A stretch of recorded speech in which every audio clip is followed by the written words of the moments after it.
Welcome to Shuffle Source. I'm your host Brandon, and today we are back with another Commander Precon upgrade video. This time we will be upgrading the Sultai Arisen Precon from the Tarkir Dragonstorm set. Let's get into it. Really fast before discussing the commander we will be using, let's quickly go over the Precon upgrade format that we use here at Shuffle Source. The first note is that we will either use the primary or the backup commander. We will also have a cap of around $100 or less when we're choosing upgrades for this deck. We will be adding roughly 10 cards and cutting 10 cards. Additionally, we will add a few what we call no budget options near the end of the video, and people who either already have these cards or just have a little bit extra in their budget can pick these up for continued upgrades. And lastly, we do use market value pricing provided by TCG Player at the time of recording, which will be displayed at the bottom of your screen when we discuss the cards. So the commander we will be using to upgrade the Sultai Arisen Precon today is Teval the Balanced Scale for 1 colorless, a black, a green, and a blue. We have a 4/4 legendary creature Spirit Dragon that has flying, and whenever Teval attacks, mill 3 cards. Then you may return a land card from your graveyard to the battlefield tapped. When one or more cards leave your graveyard, create a 2/2 black zombie druid creature token. So we love to see it when a commander has both the engine and the payoff on the same card, and here you can clearly see what we want the deck to do. We want to be milling as much as we can so that we can always make sure that when Teval attacks, he always has a land card in the graveyard for him to return to the battlefield, because that will in turn trigger his second ability, which will create us a 2/2 zombie druid. We also want to make sure that we play cards and use cards that help us utilize and remove cards from our graveyard so we can continue to flood our board with zombie druids. There's also a bit of a landfall sub-theme here where we will have several cards in the deck that benefit from landfall triggers, or when lands enter the battlefield, and we will be adding an upgrade or two to take even more advantage of lands entering our battlefield. So the way we want to upgrade this deck is by helping improve our mill engine, generating and upgrading more creature tokens, and by adding a payoff for our large graveyard. So here we are with our first edition coming in hot at $22.19. We have Craterhoof Behemoth for 5 colorless and 3 green. We have a 5/5 creature beast that has haste. When this creature enters, creatures you control gain trample and get +X/+X until end of turn, where X is the number of creatures you control. So this deck is pretty decent right out of the box, but one of the things it does need help with is the ability to close out the game once we have a large board of creatures. We have a lot of ways to get creature tokens in this deck, anything from zombies, zombie druids, plants, and insects. So this card is really going to help us take advantage of the wide board that we have, and it will just pump everything up and give it trample to help us close out the game in a big way. Don't worry too much if you end up milling him into your graveyard, because the deck has several ways to either get it back to your hand or directly onto the battlefield, which is where we care about it because his effect is when he enters the battlefield and not when he's cast. Craterhoof Behemoth has just been a solid win condition for small creature tokens or small creature focused decks for a long time, and it being a great card here is no exception. Our next edition coming in at $4.76, we have Ghost Vacuum for 1 colorless. We have an artifact that has a tap ability that says exile target card from a graveyard. You can also pay 6, tap it, sacrifice Ghost Vacuum, and put each creature card exiled with Ghost Vacuum onto the battlefield under your control with a flying counter on it. Each of them is a 1/1 spirit in addition to its other types, activate only as a sorcery. So the primary reason this card is in this deck is because we do want to be removing cards from our graveyard as much as we can when our commander's in play, so that we can continue to create as many zombie druids as we can. Ghost Vacuum is a very cheap way in order to get that, because understand the way the commander works is it's 1 or more. So you want as many small instances of removing cards from your graveyard as you can, because you're not benefiting from removing 10 at a time as you would be from removing 10 cards 1 at a time. It's also nice in the event that maybe your opponent does have a really spicy card in their graveyard, you could just use it instead to remove a card from their graveyard. Its second ability also may become relevant later in the game if you exile enough relevant creatures, some with some great ETB abilities, such as Craterhoof Behemoth, for example. Being able to pay 6, tap it, and bring all those creatures you exiled back into the battlefield onto your board could be possibly a winning move for you. Ghost Vacuum is just a really neat card, and with this deck it works very well. Our next edition, coming in at $6.71, we have Hermit Druid for 1 colorless and 1 green. We have a 1/1 creature human druid that has the ability to pay 1 green, tap it, reveal cards from the top of your library until you reveal a basic land card. Put that card into your hand and all other cards revealed this way into your graveyard. So Hermit Druid continues to be an amazing low mana investment way to repeatedly fuel your graveyard. One of the things I really enjoy about this card is that you have a great deal of flexibility when it comes to how strong you actually want this card to be in your deck. The more basic lands you have, you will only mill a few cards. However, if you end up cutting down the amount of basics you have in this deck, you can end up putting 20 or more cards into your graveyard at a time. Now, you would do this by obviously swapping out your basic lands for other non-basic lands, of course. Now, the way the ability works on this card is it won't trigger your commander, but that's not why it's in here. It is in here because we want to try to make sure you have a decent amount of cards in your graveyard before your commander hits the battlefield, and to repeatedly fuel your graveyard to assist with other graveyard synergies that your deck has. Hermit Druid continues just to be a staple in any deck that mills that contains green, and this deck is again no exception. Our next edition comes in at $2.82. We have Insidious Roots for 1 black and 1 green. We have an enchantment that reads, creature tokens you control have tap, add 1 mana of any color, and whenever 1 or more creature cards leave your graveyard, create a 0/1 green plant creature token, then put a +1/+1 counter on each plant you control. So again, like I mentioned in the commander overview, this deck has a lot of creature tokens, and we want to be turning our creature tokens into more than just things that can swing. We would really love to be able to turn them into mana producers of any color, and in a 3-color deck, that helps a lot. In addition, we also have several ways to remove creatures from our graveyard, Ghost Vacuum being an example, and by doing that we will also get another plant token onto the battlefield that will then buff up other plant tokens that we will already control. The deck already plays Avenger of Zendikar, so we will have multiple instances of making and buffing up plants, so the plant token ends up being a bit relevant here. All around good cheap budget card to add, and I would consider including it. Our next edition, coming in at $4.86, we have Lightning Greaves for 2 colorless. We have an artifact equipment that reads, equipped creature has haste and shroud. It can't be the target of spells or abilities, with an equipped cost of 0. So one thing you may have noticed about Teval is that his ability to mill doesn't happen when he enters the battlefield. It only happens when he attacks. So the first turn you bring him in, if you do not have a way to give him haste, he's just kind of going to be sitting there. Having Lightning Greaves will allow you to play Lightning Greaves a turn or so before Teval comes into play. You can then equip the Lightning Greaves to Teval, and the turn he comes in, you're already milling and already generating value. Not to mention, when your opponents start to see the amount of zombie druids that start going onto the board because of your commander, he's going to draw a lot of attention. Shroud will help you protect him against any targeted removal abilities. Our next edition, coming in at $5.90, we have Lost Monarch of Ifnir. For 3 colorless and 1 black, we have a 4/4 creature zombie noble that has Afflict 3. Whenever this creature becomes blocked, defending player loses 3 life, and other zombies you control have Afflict 3. At the beginning of your second main phase, if a player was dealt combat damage by a zombie this turn, mill 3 cards. Then you may return a creature card from your graveyard to your hand. So this card really just does so much for this deck. First off, it's going to make our zombies and zombie druids become very scary, in that even if your opponents choose to block them, they're going to just take 3 damage directly. Next, if a player was dealt damage by a zombie, which will probably happen often, you get to mill cards and return your creature cards from your graveyard to your hand, which will trigger your commander and get you another zombie druid. If Insidious Roots also happens to be out, it will trigger that, and you'll create another 0/1 plant and buff up all the plants on your board. So between buffing our zombies, getting some additional mill, and having some creature recursion, this card just hits all the marks for us. The next edition we have, coming in at $12.28, we have Ripples of Undeath for 1 colorless and 1 black. We have an enchantment that reads, at the beginning of your pre-combat main phase, mill 3 cards. Then you may pay 1 colorless and 3 life. If you do, put a card from among those cards into your hand.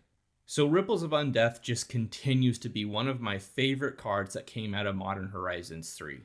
It comes down early at only 2 mana. It assists with getting your mill engine online early, and has the ability to give you card selection if you happen to mill something that you would rather have in your hand instead.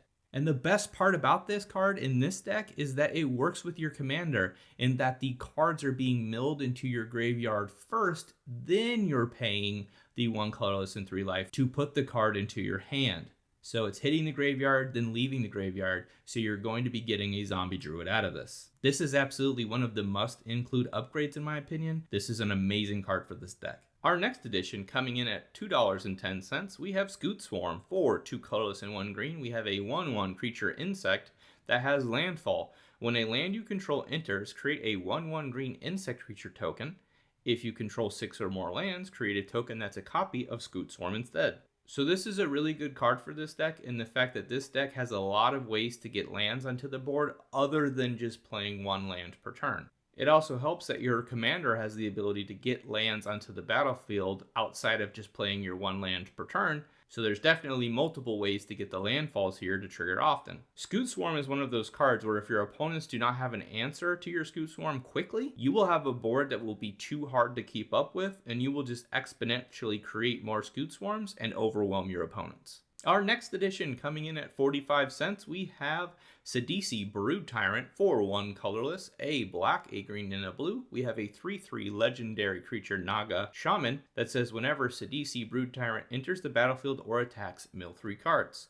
Whenever 1 or more creature cards are put into your graveyard from your library, create a 2/2 black zombie creature token. So Sidisi is again in here as another repeatable source of mill, both when she enters and when she attacks, which is nice. So the deck also happens to have a decent amount of creatures in it, so you're going to often mill them. So hopefully you can mill them from multiple sources so that you can trigger her ability more than once. So this is yet another card that will help your board go very wide, and it helps that it's also zombies being created because we do have some zombie upgrades that we added that will really take advantage of those.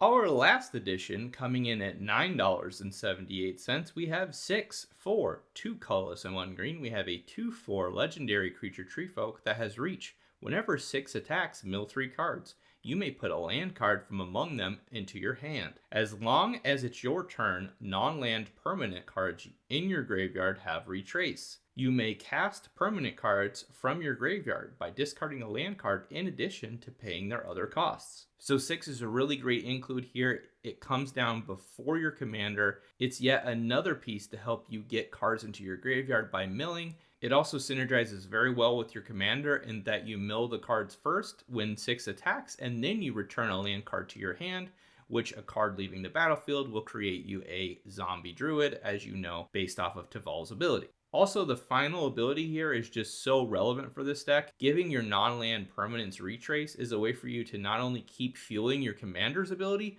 but also to help synergize with several other cards in this deck with cards leaving your graveyard. All around, just an excellent card to include in this deck.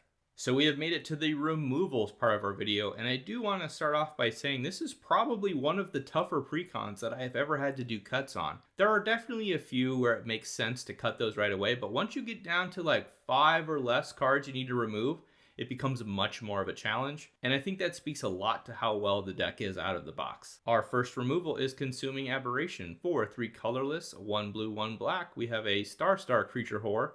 This creature's power and toughness are each equal to the number of cards in your opponent's graveyards. Whenever you cast a spell, each opponent reveals cards from the top of their library until they reveal a land card, then puts those cards into their graveyard. So this was one of those more easier cuts that I was referring to. We really don't care at all about milling our opponents in this deck or how many cards they really have in their graveyard. We really only care about our graveyard. For 5 mana, this card is just too expensive for it to not work with the primary synergy of our deck. Our next removal is Diviner of Mist. For 4 colors and 1 blue, we have a 4/5 creature dragon that has flying. Whenever this creature attacks, mill 4 cards. You may cast an instant or sorcery spell from your graveyard with mana value 4 or less without paying its mana cost. If the spell would be put into your graveyard, exile it instead. So this is a more interesting cut because the creature does mill us and has the ability to trigger your commander.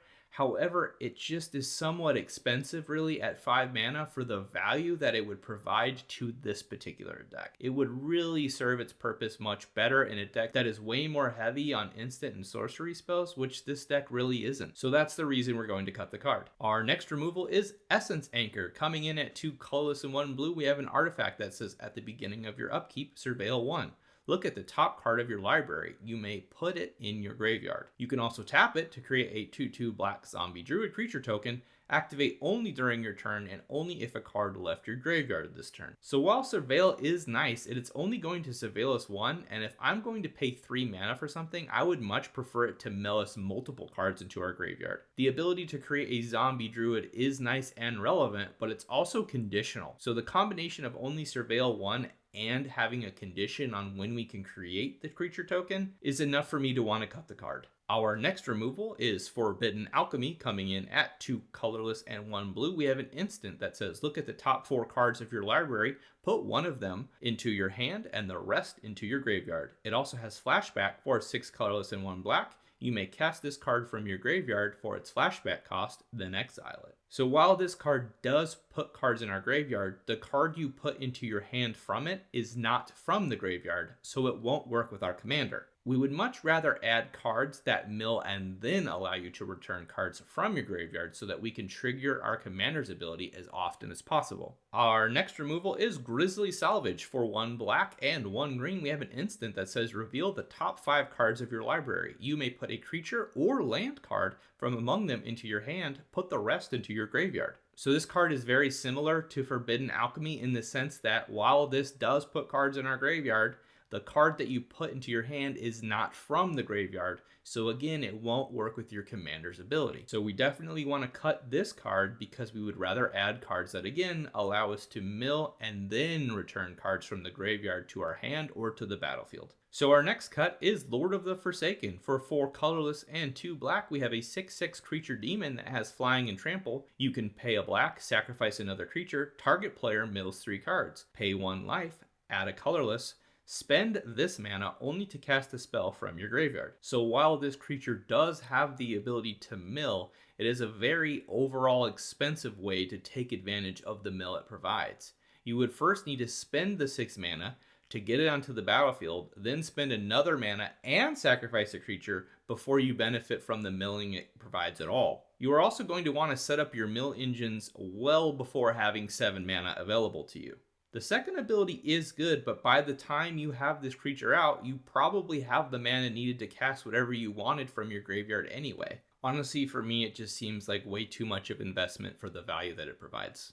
Our next removal is Lord of Extinction. For 3 colorless, a black and a green, we have a star creature elemental that says this creature's power and toughness are equal to the number of cards in all graveyards. So I want to be very clear in that I don't think that this is a bad card. However, in this deck, we are trying to do more than just fill our graveyard and have cards sit there. We are often removing cards from our graveyard to trigger our commander as much as possible. Sometimes this also means we want to use our graveyard to pay for alternate costs, like with Delve, for example, so you are consistently filling and thinning your graveyard with this deck. It's also worth noting that unless Wonder is in your graveyard, this card really doesn't have any sort of evasion, so we're better off just cutting this card for something else.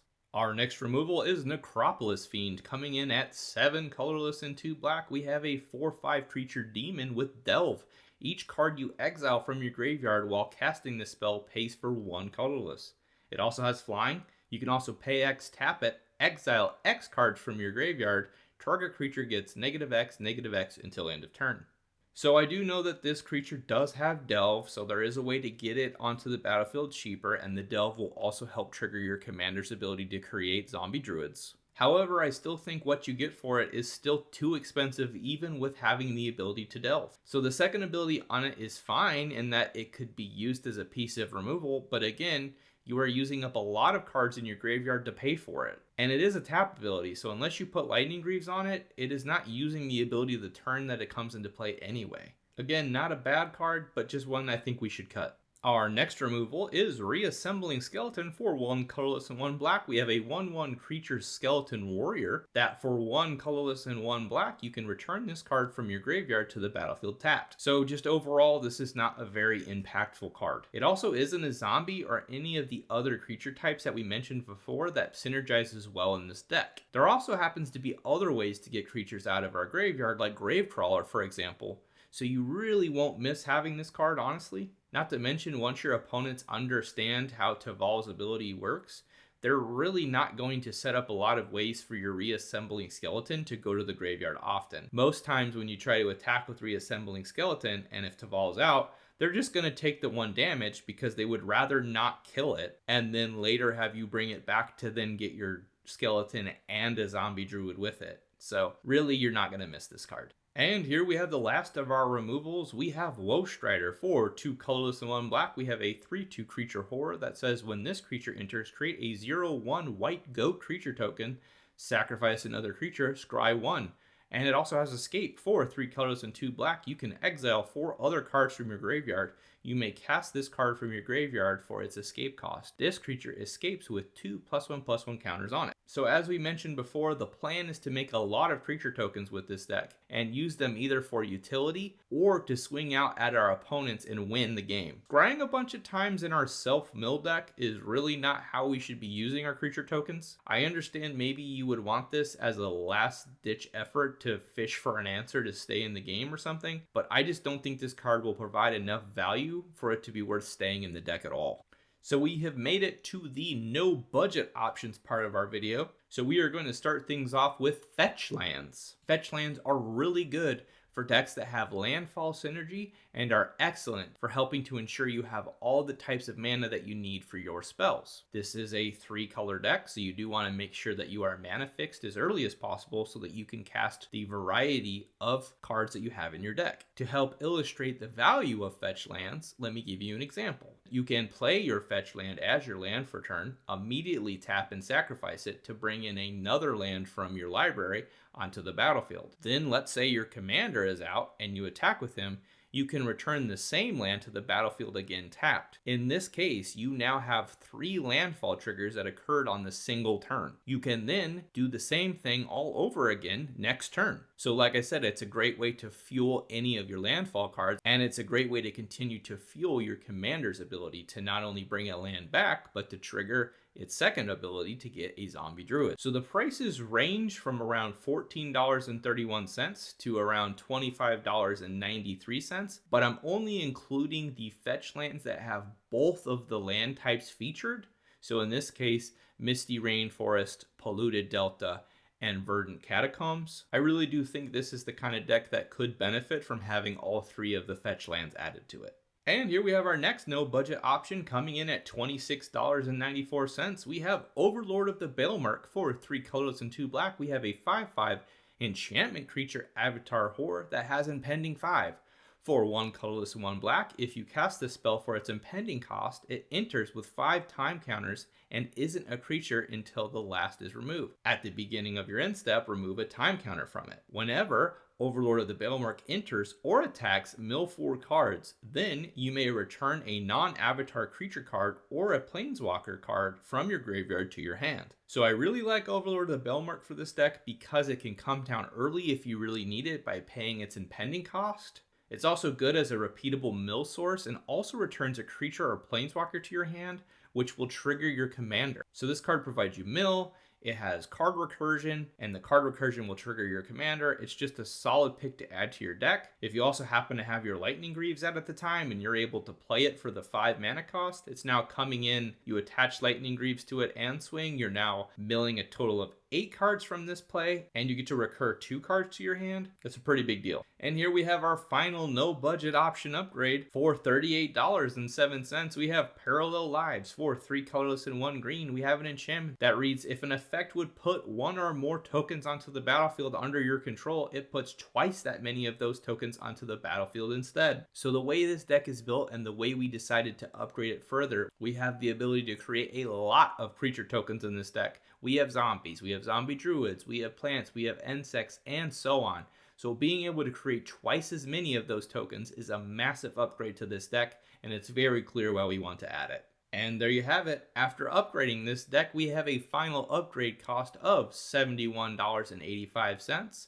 This total does not include the no budget options that we went over. I hope you enjoyed the video, and if you did, be sure to like and subscribe for more. So let me know in the comments below what you think about the Sultai Arisen Precon deck. Are there any other cards we should consider adding? What other Tarkir Dragonstorm Precon decks are you excited about? If you want to see Teval and the Sultai Arisen Precon deck in action, you can click the video link here and watch me and 3 friends battle it out to see which Tarkir Dragonstorm Precon takes the victory. Until next time, thank you for watching.